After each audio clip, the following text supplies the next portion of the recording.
Hello and welcome to another episode of Never Fail Ale. Today I'm going to bring you a very interesting brew, but first let's head over to interesting beer news. Interesting beer news. It really is very interesting. Terms and conditions apply. Visit a website that doesn't exist for more details. Hello! A brewer plans to open up a 150-year-old bottle of beer made for an Arctic expedition, so a modern version can be created. The original Allsops Arctic Ale was bottled in Burton-upon-Trent for Sir George Nares when he set out to reach the North Pole in 1875.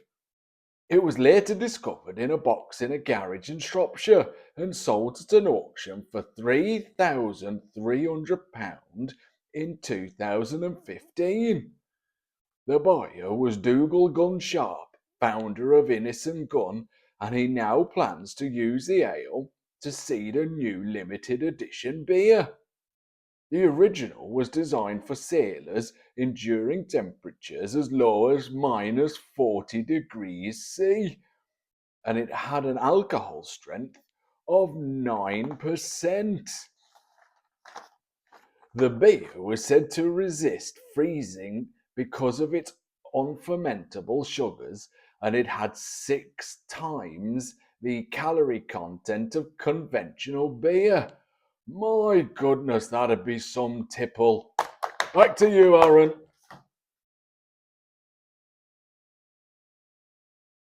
Thanks, Aaron. So, as mentioned earlier, I'm going to bring you something a little different in this episode. Have you heard of Innis and Gunn? Perhaps, but have you heard of a single malt cask beer? Perhaps not. So I feel like I've actually missed the boat on this one because I've never come across it before. And today I'm going to bring you what's called the original. So it's actually brewed by Innis and Gunn Brewery themselves. And before we get to the bottle, I wanted to bring you a few details on the brewery itself. So I popped onto their website and went on their About Us page, and it reads, Dougal Gunn Sharp routinely worked holidays as a teenager at his father's brewery in Edinburgh. This hard labour initially earned him pocket money, but it went on to do something more. It instilled a passion in him for the fine art of crafting outstanding beers. It was a moment of adversity that really changed things for Dougal, though. In 1994, the brewery was ravaged by fire. The severe damage to the brewery meant it was thrown into a rebuild of the site. This drew him deep into the workings of the business and the brewing process. He immersed himself in redeveloping the brewery's old recipes. His passion was rewarded in 2001, becoming the first Scottish brewer to win Champion Beer of Britain. Quite the accolade. The same year, the whisky company William Grant and Sons approached Dougal. They wanted to brew a beer that could be used to season their oak casks ahead of filling with single malt whisky. I do love a single malt.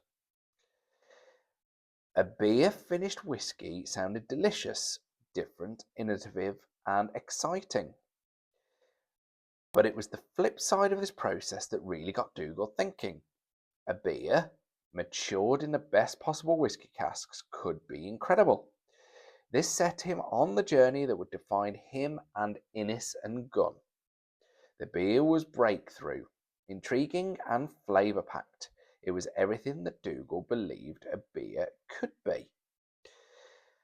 And then it just goes on to say, Dougal believes strongly in this new beer and the possibilities of beer maturation.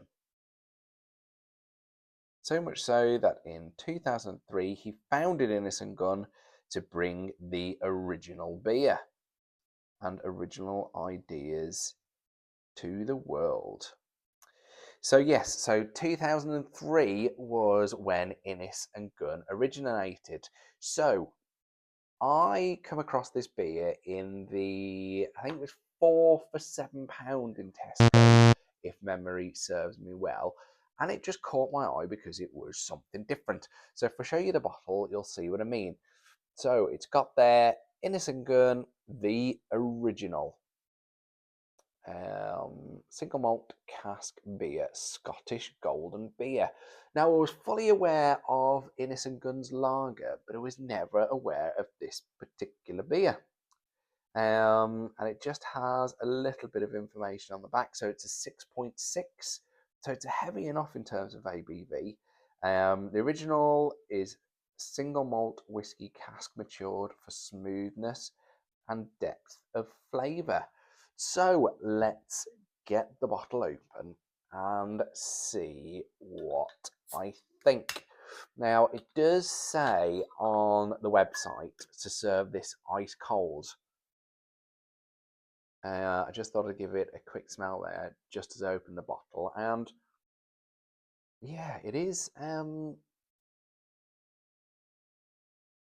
strong on the nose. There is a hint of whiskey. Now, I've actually been full of cold this past week, so it may not be the best time to try this, but I just had to give it a go and just poured it straight out the bottle there, and you can see it's actually poured really quite well, so a nice enough head on it there.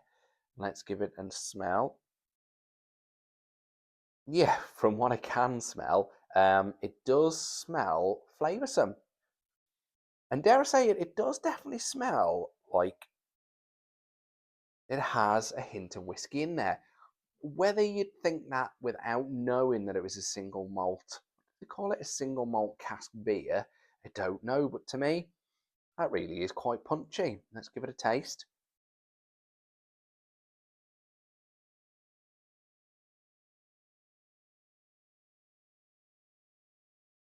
Wow. Yeah, that's impressive. Oh, that's really flavoursome. So to me, it's got like toffee notes in there. It definitely has a hint of whiskey to me. Like, I am very much a single malt whiskey drinker. So to me, this is the perfect blend. So not only have you got a cask ale, you've got a single malt cask ale, which seems like the perfect combination.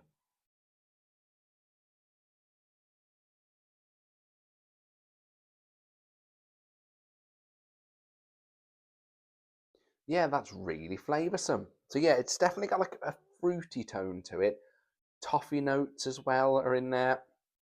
And yeah, in the back of the throat, it definitely does give you that whiskey kick. So very, very nice indeed.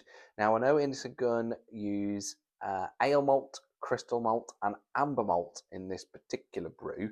So it's complex enough. And for the fact that it does use whiskey casks, is actually incredible.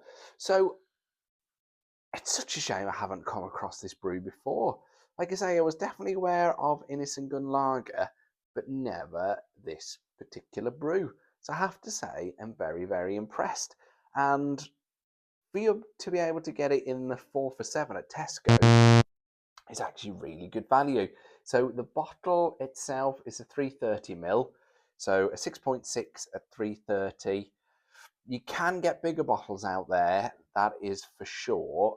When it comes to the 4 for £7, is it £7 or 7.50?